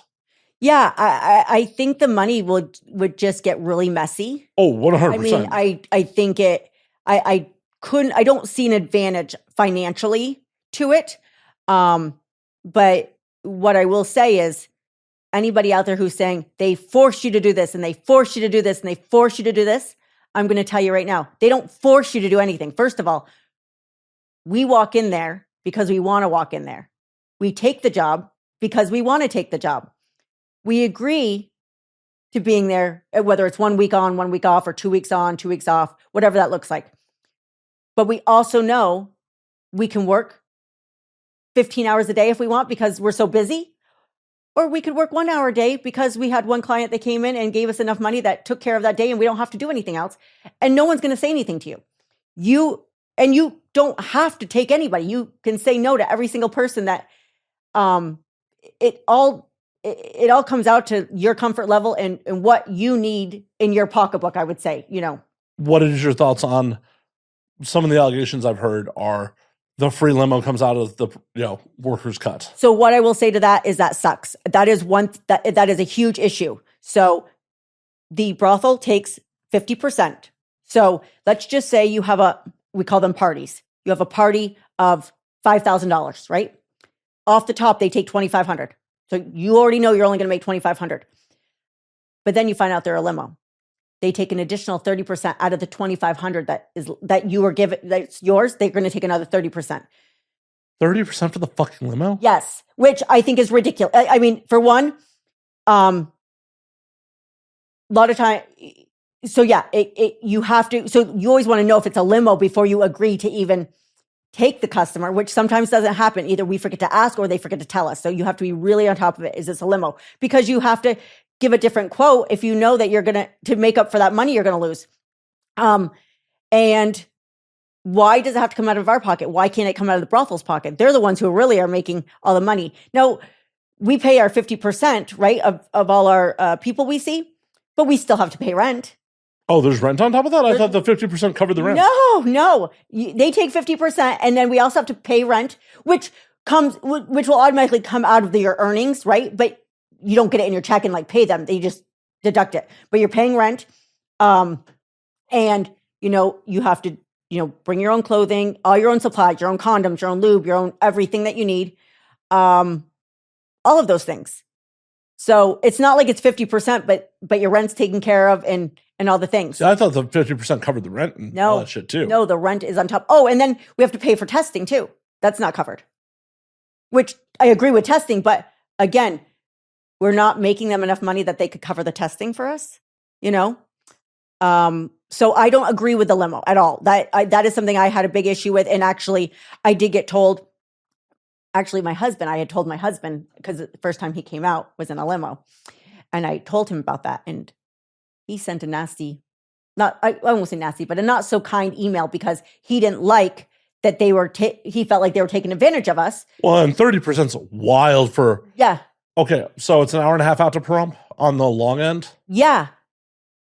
How long does it take to? How much does it cost to run that limo? It depends on the day, right? It depends how many people you get. But no, I'm saying like, okay. Oh, like for gas, not much. Right. So not much. Say the driver on the offhand makes $50 an hour. Right. Okay. So $150 to the driver. Yep. Whatever the wear and tear on the vehicle and the gas is, call it a couple $100 more. Yep. On the fucking high end, $500. Yeah. Like, how is that 30%? So at the end of the day, when you add that 30%, the brothel, I will say the brothel because they own the limos, have made more money than we have made. And we're the ones doing the work. Well, they've made 80% at that point. Yeah. I think it's wild. And I did get in trouble for telling my husband, they're like, you can't talk about that. I go, no one ever said anything. I said, they should know. They should know where their money's going. I'm an independent contractor. Fuck you. Yeah. I will continue to tell people so that they understand how it works. So when I say, yeah, I've got to charge this amount, and they ask why it's so high. Well, you took a limo. They take 30% from me. Wait, they do what? Yeah, they take 30%. If you weren't taking the limo, I could have brought it down to this. And I was very honest with my clients about the money. And that is something they didn't want us talking about. But again, I'm not going to hide that. Nor should you. Yeah. Absolutely. If you're going to take that kind of, that's wild. Because, okay, for that 50%, they provide the license. So we have round the clock cleaning, so the staff, there's cleaners that are there all the time, security, things like that. So I'm fine with the 50%. I don't have a problem with the 50%. What I have a problem with is that it doesn't cover anything else. It doesn't cover the rent or anything else. Yeah, I thought it covered the fucking rent on. No. And I think, I'd be, they want to do so. And again, the driver's not getting all that money from the limo. They're getting an hourly wage, as you said. And if the person decides to tip them, they get that as well. But they are not getting a percentage of that 30% that we are being charged. And I would gladly, if I could gladly just give the driver a percentage and it went directly to him, I'd be happy to do that because I appreciate them. See, that's a hustle someone should do, is start a secondary limo company that the girls could call directly. So that was brought up. We've had conversations about it, but there becomes a liability issue. Of? Apparently, insurance, they'd have to have a different kind of insurance and, I mean, they have a chauffeur's license, whatever. Yeah. So I don't know, but I think it's a fantastic idea. But what would happen is I think the ranch would shut that down real quick because they'd quickly find out that people are coming in on limos because the limos stay. Here's the thing. So they'll stay until you leave. I mean, yes, if they know you're staying overnight, then they run and do other things. But if you're only going to be there you have a 2-hour visit, they stay there and take you back after your visit. Uber rides, I think, is only 10%, but we even have to pay on Uber rides. Yeah, but Uber rides could wildly change. And depending on what's happening on the strip, that might be more than the fucking limo. Yeah.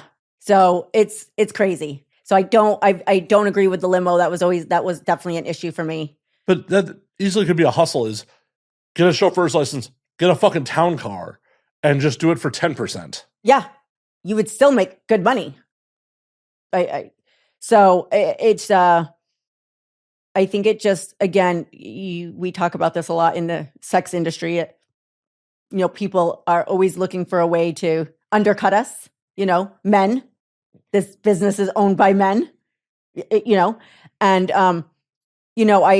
I love the concept of the brothel, for the safety factors and all of that. Like I do, I love that. And it was a really positive experience for me, but, to see the money that comes in there, and the money that they're taking is just wild. Well, what do you think happens to the brothels if Colorado decriminalizes? I was trying to think about that because I don't think everyone's going to go to Colorado just to like have sex with a prostitute, right? Like, I mean, why? People went, I guess, fucking Denver. Denver became a giant tourist boom for weed before it was legalized everywhere else. No, that's true. So that's a really interesting question. But people are always going to come to Vegas still, and I think but brothels aren't in Vegas; they're in fucking Pahrump. Correct, but I will tell you, there's a lot of people who come up eat because we have a bar and restaurant, so people will come up just for the experience of just being in the brothel, and we give them like a tour. They don't want to have sex. There's actually families, like I say families, like not kids, but like families of. That will come in and ask questions, and we take them on a little tour. Like, this is what these rooms are, this and that. So I still think people will come. But would the workers stay? The workers stay, that's a different story. Right. Like, okay, I could stay in Pahrump, motherfucking Pahrump. Yeah. And give the brothel 50 to 80% of my earnings. Mm-hmm. Or I can go get a fucking 1-bedroom in Denver. And stay for a month. And keep 100%. Well, yeah, and keep 100%, and either stay for a few weeks, a month, whatever you got to do, but it's still going to be less money than what you'd be paying out to the brothel. That's a really good question. I actually am really interested to see what that would do to the brothels. Because then you could go have a life in Denver. You could, yeah, you could. You don't have to be somewhere for 2 weeks on, 2 weeks off. You can work when you want, in the sense of your schedule, right?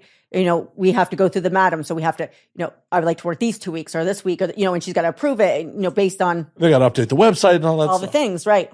Versus, I just have a life in Denver and this is my job. Yeah. Yeah. So it takes the middleman out for sure, which everyone loves. But what I will say is I still think that there are women who would stay at the brothel because of the safety factor. I know for some women that is really, really important to them. They don't have any desire to work outside of the brothel. The evil they know. Right. Yep. So I think it brings up some really good conversations. I think it's interesting. I just don't know that it's completely feasible in the way that they are hoping it's going to be. I think, they've thought about a lot of these things, but I don't know if they've thought about them thoroughly enough as far as the finances and stuff.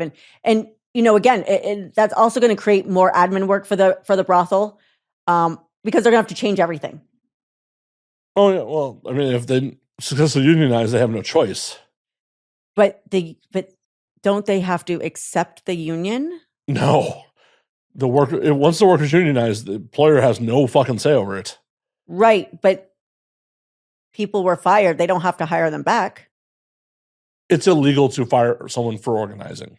It's illegal. Well, I mean, I'm sure they're saying there's other reasons why they were fired, but it's illegal under the National Labor Relations Act for a private sector employer to fire, demote, retaliate an employee for organizing, forming, or assisting a union. That's a federal law. So I know that some of the girls were let go when they were seen in the parking lot recruiting girls directly before they were going into the building. I mean, it's illegal to recruit. It's illegal to recruit on someone else's property. They could do it on the street. No, they were in the parking lot. Well, they fucked up there. They were in the parking lot, and they were seen on camera, so they have the video evidence that they were on their property.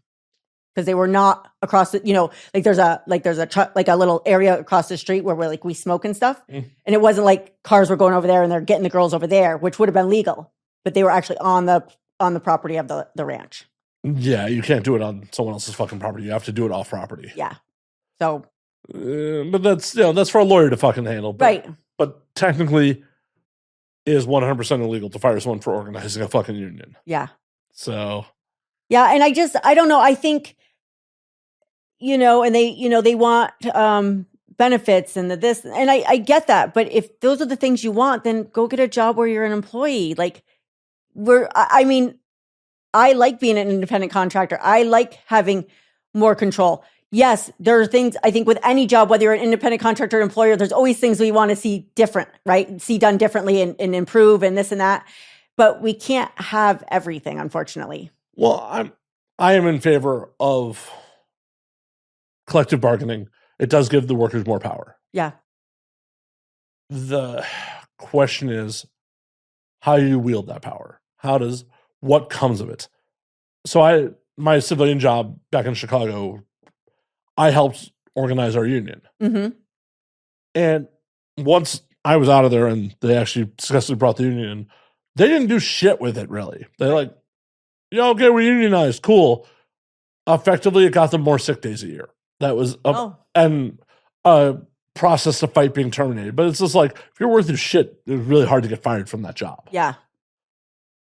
So just because you bring in collective bargaining doesn't mean it's going to be, fucking magical overnight. And I feel like based on what I've been reading, that's what they think is going to happen. They're all the girls that have been released, who were literally caught doing whatever, they have the video evidence that they were on their property, think that they're all getting their jobs back because they joined the union.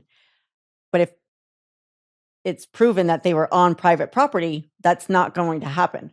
And unfortunately, now they've alienated themselves and they cannot get a job with another brothel. They would, because they're a liability. No one would ever bring them in anywhere. So they can't work in another brothel. Unless another brothel unionizes. Correct. And I don't foresee that happening. Anything could happen, but there hasn't been any talk about that yet. I haven't seen anyone from any other brothel talking, coming out and saying, "Oh, I think this is a good idea. I want to join in on this," so on and so forth. I'm curious what, before I be like, it was a bad idea or a good idea, what are the collective demands? What? So they want to be employees. They want health insurance. They, the limo thing. Yeah, but, okay, being an employee, there's so much nuance that goes into being an employee. How are you employed? How is that structured? Right. And I don't know if they've got, maybe with their talks in the union, they've started to look at what that would mean to them, what they want that to look like. But just when you look at it as an employee, I don't know that it's going to be as beneficial as they think it's going to be. In fact, for people who go in there and they run this as their business, as you should, right? They're independent contractors. This is a business. Those people have done very well for themselves because they invest their money and they do all the things they're supposed to do. Where if those people became employees, it actually would probably hurt them financially. They'd lose money and it actually wouldn't be beneficial for those people to stay anymore. Quite possibly. So it's all very interesting. Well, it's all depends on how it's executed. Yeah. Yes, it would be great if the brothel provided health insurance. It would be great if the brothel didn't fucking take money for... It would be great if porn provided health insurance. It would be great if porn provided background checks for everyone that comes into this industry. But we don't get that. Well, okay. So I'm just saying, you got to pick and choose your battles. Well, there's a big difference. So there's a whole lot to unpack there. With porn, technically by the letter of the law, everyone is supposed to be an employee for every production they do. Mm-hmm. AB5 technically makes it illegal for everyone to be independent contractors. Mm. That's why they want everyone to have their own LLC, because then it's business to business, and that's how they're skirting AB5. Okay. But by the letter of the law, AB5 is supposed to eliminate, independent contractors on film sets. Mm. So technically, you would be an employee. Now, are you going to work enough hours to actually get benefits from that individual production? Probably not. Right. This is where, in mainstream, SAG and shit like that comes in. SAG provides insurance for its members. Right. But since no porn production is a SAG production, right, you're not going to get your SAG card no fucking on film. No. For background checks, though, that's a fucked situation, because what are you looking for in that background check? I'm looking for domestic violence, and I'm looking for any kind of sexual abuse, any kind of sexual abuse, domestic abuse, anything that's like super physical. You know, I'm not looking for, I stole a bag of chips and I got a misdemeanor. Okay, but now the question is that a domestic violence arrest or is that a domestic violence conviction? I would think you would have to go with conviction. You'd have to. You have to go with conviction because arrest, you can't. Anyone can be arrested. Anybody can be arrested. We can start screaming at each other as part of this podcast right now. The police could be called, and LAPD's policy is if they're called for a domestic, someone goes to jail. Right. And so I think it has to be a conviction for sure. But how long ago? Okay. I don't care how long ago. If you hurt a child or hurting a child no, I'm talking rape, incest, any of that things. I don't care if it was 15 years ago. You're not allowed on the set. That's anybody. If you hurt a woman and it was 12 years ago, a full grown woman, and you raped her or punched her in the face and got convicted of, you're not allowed on the set. You're a piece of shit in my mind. And I just don't, I would like to see, because again, we have as we say, we kind of have no rules, right? It's very low entry into this business. So anybody and everybody can come in here. And I think, as well as I do, is there's a lot of people we don't know a lot about.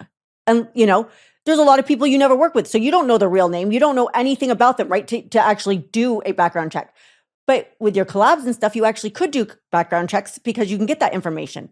And I think it would be really nice to have background checks. I think it would add a level of safety, and maybe make us not look so trashy with some of the people that come in here and they have ulterior motives for being here. Well, you're never going to get rid of people that have ulterior motives for being here. I'll say sexual ulterior motives, meaning this can be an easy place to manipulate someone and get what you want out of them. And we know there's plenty of people who have been sexually abused or raped or harmed in this industry, or maybe even beaten, right? But those girls, a lot of those women don't press charges. They don't talk about it, all the things. But that wouldn't come up in a background check anyways. No, but if they had previous ones before they got in here, because they're good, you're being represented by an agency, okay, then we're going to do a background check on you because we don't want those kind of people in our agency. Oh, this is what you have in your record? So either they're going to say, nope, never mind, I'm out, because they already know they're going to get busted, or they're going to hope that it doesn't come up and they don't really know what's going on. And then we say, no, you're done. You're out. Like, you can't be here. And that's what I mean by a level of protection. I don't think I don't know the exact logistics. I don't think it would ever be properly intimate. Well, that's who's going to run it. Right. Who's going to run it? Who would the industry-wide trust to run it? Right. Exactly. And that is another issue. Yeah. Who would run it? Who could we trust to run it? That's going to do the right thing. For fuck's sake, with PASS and the FSC calling for moratoriums, people call bloody murder on that sometimes too. And it's like, all they're saying is stop fucking shooting. There's a fucking outbreak. Yeah. And people ignore that shit. People, sometimes still shoot through that shit. Yeah. Or be like, this is bullshit. So I don't know how it would be implemented. And it's not a terrible idea. It's not a terrible idea, but I also have two minds on it. It's like, no, we don't want fucking monsters and predators in the industry. But we also can't hold someone accountable for fucking ever. Like, if you paid your debt to society, are you punished for something you did 20 years ago? Like, so are you okay? So if you found out that someone who had worked on your set, right, significant time, like shot plenty of times, and it comes out and it's, you can search it online, it's public record, and you found out that this person hurt children and they're a level 3 or whatever. Oh, no, would you hire that person again when you find that out? No, but it's a nuanced situation, making hard and fast rules for everybody. Just like, okay, well, this is the line, and there's no space for nuance, can be a problem. Sure. And then people are going to scream bloody murder on, well, why does that guy get to skirt the rules and this guy doesn't? Right. You're right. There would be a lot of arguments. There'd be a lot of, well, this doesn't make sense. Why him? well, not him, so on and so forth. Right. And because there's already some of that now. There are people still active in the industry that have done some documented bad shit, allegations, or sometimes like actually documented. Mhm. They're still here because, well, there's a lot of turnover in the industry and memories are fucking short. Yeah, it's unfortunate. So I don't know. I don't know if a background check actually fixes shit. And it may not. It may not. But based on an incident that, came out before AVNs, that particular incident of a person coming out that was in fact a child molester, a grade 3 in Las Vegas who was in the industry. I don't think I heard about that one. Let's not name names on there. No, he was a Hussey model though. And Hussey put it out there and it's it's public record. I'll have to ask you about that. Right? That somehow missed that one. It really just made me think of things differently. I was thankful that I had never collabed with this person. I mean, because for me, like, I would have felt like, the biggest piece of shit. Like, I mean, I didn't know, right? I didn't do anything wrong. Right. But the fact that this person did this and they went to jail and they hurt other people in a way that should never happen would just make me feel absolutely terrible. And I would immediately take that content down and I would never sell it again. For me, as a content creator, I understand why studios can't do it and so on and so forth. But it made me think a little bit harder about maybe how I'm going to change how I'm doing business within my business. Maybe you run background checks and it's up to the individual performers on, does this person make my no list because of this background check? Yeah. Yeah. And obviously if everyone puts you on their no list, well, you don't work. Right. Well, you don't work for a studio. Right. Yeah. No, because those people will still find some new model that will collab with them. Yeah. Especially if they have a name under their belt and they've been around for a while before this fucking all blows up in their face. Right. Well, and now this person, they were up for an AVN award. And I did say to somebody, I said, I hope he's smart enough not to show up here because that will not go. I mean, anything involving a child will never go well. Right. Like, and I said it might not even be one of us. It would be probably one of the husbands that would fucking go after, like that's just not going to go well. So hopefully he doesn't show up here, else he might end up dead. But it was just, now he's advertising, trying to get into trans work because he obviously he can't shoot for all the companies he was shooting before. So still trying to keep his foot in the door, but he's willing to go outside the lines of what he was comfortable with before just to keep working. Right. But that doesn't mean that.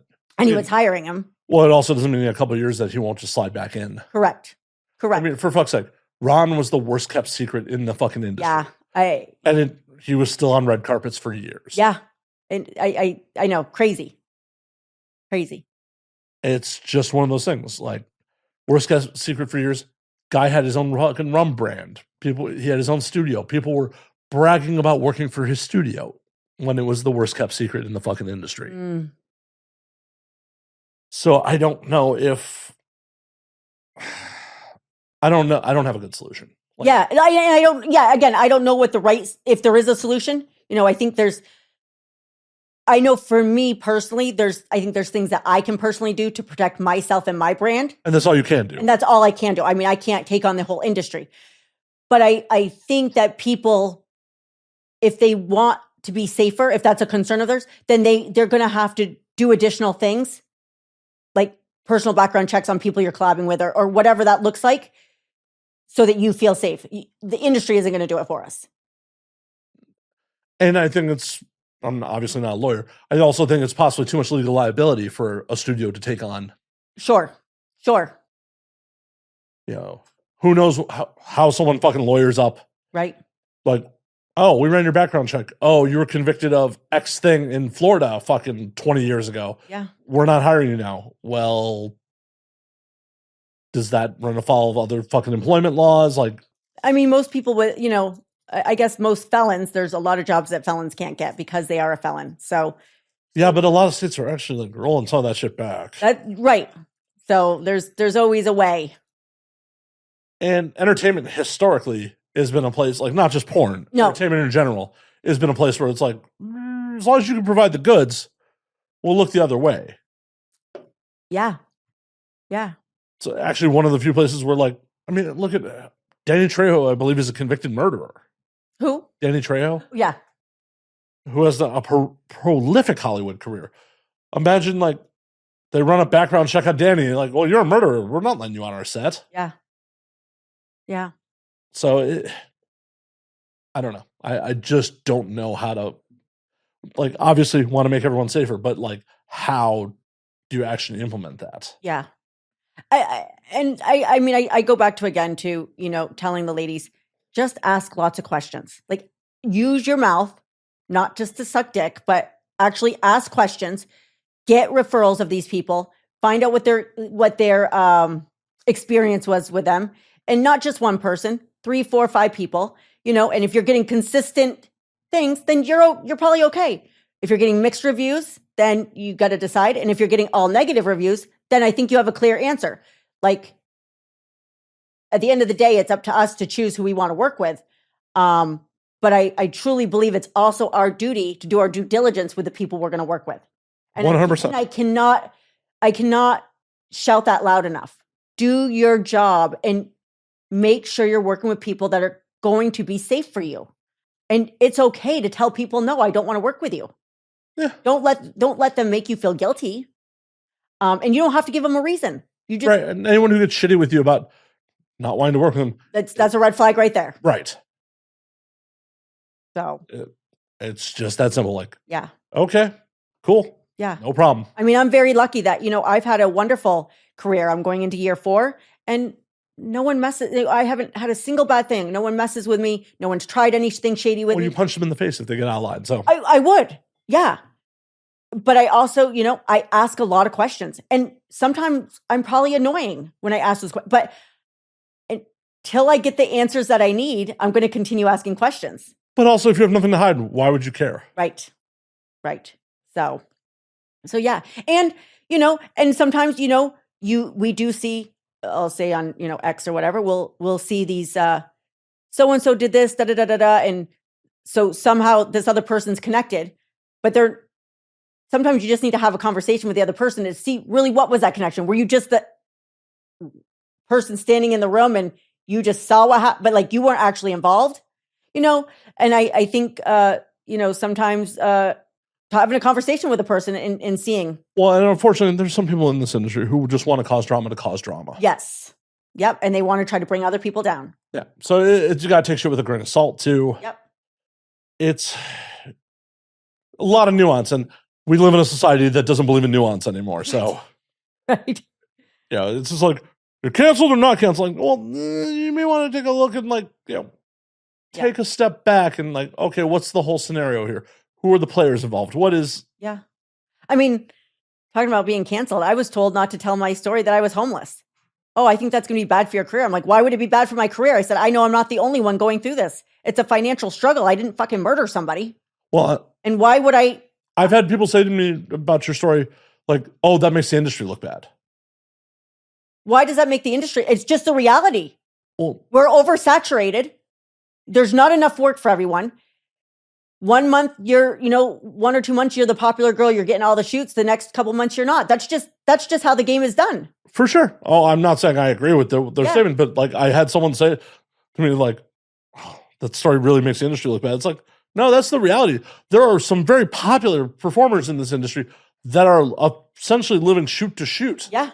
And that's why a lot of performers over the years had to turn to full service work, because they weren't making enough fucking shooting. Yeah. The average performer doesn't want to do full service work. No, that was never in there. That was not in the plan. Right. Yeah. They want to do fucking porn. They want to be a performer. They want to have the glamour of it. They want to, it's not just, oh, want to have sex, but you got to fucking eat too. Yeah. And if the phone's not ringing, and not everyone is a marketing fucking genius to run an OF. Right. Some people got into this because they just want to be a performer. Yeah. They don't want to run a production company, and that's what running an OF is. It's right. Running a production company where you're the star. Yeah. Yep. It was interesting. When I put my story out, I had several performers reach out to me who they didn't want to publicly come out, but they reached out to me and said, thank you so much for sharing that, because I'm not homeless, but financially I'm struggling. And these are people who I thought were doing super great, right? Like when they reach out, I'm like, wait, you are struggling? Like, thank you for sharing. Like, and it was nice to know that I wasn't the only one. Well, because part of the problem with the industry and entertainment in general is you got to keep up with the Joneses to a degree. Right. You got to spend money that you may not necessarily have, so you look cute on the red carpet. Right. Some people are afraid about showing up to set in like a fucking hoopty. Yeah. Especially if like they're an established performer, like why don't you have a fucking, BMW, right? Some shit, or they buy the BMW that they can't fucking afford, right? And so, then the money's not coming in, right? The money's not coming in, so they look like they're successful because part of it is selling a fucking image, right? It's the same reason statistically, like the wealthy are going broke in America because they got to keep up with the Joneses. Yeah, you got to keep up with their social circle, and when some of your social circle is legitimately making 6 figures a month and some of your social circle is making 4 figures a month. Right. Big difference. Huge difference. Yeah. And you got to still be able to sell that fucking, but I'm successful. We talked about this last time, but I just say it like it is. I mean, I don't sugarcoat, I say what my life is like, what my experiences have been. I don't blame the industry. I chose to be in this industry. I took a gamble by leaving my regular vanilla job to do this because I love what I do. And, I just didn't give up, right? And I hit the jackpot with my husband per se, right? But again, I went into full service work and that's not what I wanted to do, but that's what I needed to do to survive because I love what I do and I wanted to keep doing this. So it's nobody's fault. It just is. The market can be fickle. Mm-hmm. And hell, it could be something as simple as a casting director just didn't even fucking think of you. They would have booked you in a second if they thought about you, but just a lot of shit going on in everyone's life. Absolutely, yeah. Like no offense to anyone who's yelled, thinking about like why hasn't Matt booked me on the podcast in a while? Reach out. I'm probably just not even thinking about it. Yeah, it's not personal. Yeah, I mean that's like I've been out of work for 5 months now, so I have to do my due diligence and, obviously I have an agency, but I also will personally reach out to the directors that I have contact information for and say, hey, I'm back at work. Love to get back on your set. We also have a responsibility to try to get jobs in the sense, I don't think putting everything on the agency is always the best thing. We also have a job to do. Oh, it's definitely not the best move because no, the agents have their favorites. Sure. Yeah. It's not a completely equitable situation at times. Sure. And I have friends that have left agencies because, another performer with a similar look was getting booked over her. And when she talked to the director, she knew about it, like, your agency told us you weren't available and right. We should book this other performer. And so they did, right? Right. That's what they were told to do. Exactly. And on the advocate for yourself, hell, the first time you did the show, you yelled at me at an AVN party, like, Matt, when am I doing the show? Yeah. Said, oh, shit, let's do that. Yeah. I mean, yeah. You advocated for yourself and looking, it's like, oh, yeah, happy to make that happen. Yeah. Anyone who's, shy about that shit, fucking, if you stay quiet, you're not getting fed. No. And we do porn.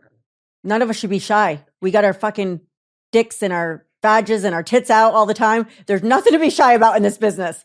Just say it. Ask the questions. Walk up to the directors that remind them that you're here and you're ready to work and all the things. And, that goes a long way. It does. And especially being on 5 months, that's a lifetime in porn. Absolutely. It's like, I feel like I'm starting from the beginning again. They've forgotten about me. They haven't seen me. And that's okay. That's okay. Now I got to do my job and hustle and get back out there and say, I'm back, I'm here. And once they know that and I start getting hired again, I'll be okay. Exactly. It's the right move. You're doing it the right way. Yeah. Because otherwise, in 5 months' time, I'm like, well, does she even do porn anymore? Right. Yeah. Because people come and go. The average career is still like under a fucking year. Yeah. Yeah. It's crazy, but it is usually short-lived. Well, I mean, I understand why. Well, yeah, anyone who's been around for a minute understands why. It's like, Well, this is not fast and easy money. No, it definitely is not. It's potentially a lonely and isolating place. Yeah. Yep. And sometimes you're just sitting there waiting for the phone to ring that you've got a booking. Especially if you're a younger person, you may not know who to trust. You may fall in with the wrong people. You may have very surface level friends in this shit. Yeah. Yeah. I would say this is a business where a lot of relationships are very surface level. And at the end of the day, almost everybody, I won't say everybody, because there are some really genuine people who will do anything for you, right? They're good humans. But at the end of the day, most of us are, what's in it for me? And if you can't help me, then I don't need you, you know? That's unfortunately the nature of the beast. Yep. No, and that's not just porn. That's entertainment. Right. But once you understand that, it makes life so much easier. Because you don't need to get emotional about it. It just walk away. Just keep going. Keep doing your thing. Yeah. Don't take it personal. Nope. It's got nothing to do with you. Yeah. But these are lessons that people have to learn firsthand, no matter how much you tell them. Right. They've got to go through it themselves. Yep. Yep. And it can be hard to watch. But you're absolutely right. You have to go through it. How we grow and mature, right? Ideally. So they say. So they say. Maybe. Yeah. Maybe. I'll let you know when it happens for me. Okay. Yeah. You're not quite there yet. One of these days. Maybe in my 50s. Oh. Maybe. Yes. Hopefully not. Fingers crossed. No. No. I don't want to grow up. I'm a Toys R Us kid. Yes. We like you just the way you are. Oh. And I mean that. Oh. You. Oh, I'm going to blush. You know I love you. Oh. Thank you, Addison. Thank you. But on that note, we're going to call last call before I get all emotional over here. Okay. I call last call on this motherfucker. Where the fuck can they find you these days? Well, you can find me on my OnlyFans at Naughty Addison, ADDYSON. And you can also find me on my IG for the Desert MILF. And you can find me on Twitter, X, whatever you want to call that. Twitter. It'll never be X. Yeah. Twitter, Twatter, whatever you want to call her. At Addyson James. Hell yeah. As is always a pleasure. I can't wait to hear how you break the husband's back next time you're on. Oh, I can't wait to tell you all about it. As long as I don't break his dick. Don't do that. No. It's horrific. Yeah, that would not be good. But until next week, drink up, motherfuckers. Is it